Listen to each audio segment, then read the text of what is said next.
কোস্টগার্ডের নিয়মিত অভিযান ও তৎপরতার কারণে সুন্দরবনের বনদস্যুরা কোণঠাসা হয়ে পড়েছে।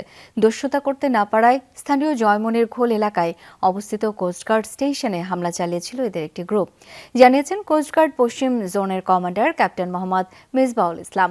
সকালে সুন্দরবনের সার্বিক নিরাপত্তা নিয়ে ব্রিফিংয়ে তিনি জানান, হামলাকারীদের গ্রেপ্তারে কোস্টগার্ড সহ অন্যান্য সকল বাহিনী অভিযান চালাচ্ছে।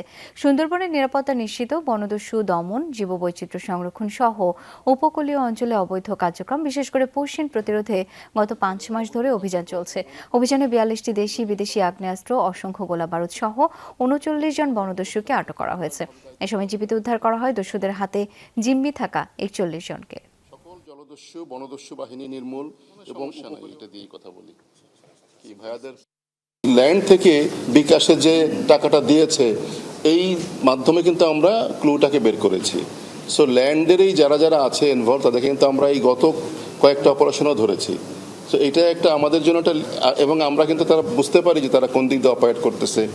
আমাদের অনেক ট্র্যাকিং ব্যবস্থা আছে, সেভাবে ল্যান্ডেগুলোকে আমরা ধরি নাই তা না, বাট মেইন যারা ইনভলভ তারা তো ইয়ের মধ্যে থাকে, সুন্দরবনের মধ্যে থাকে।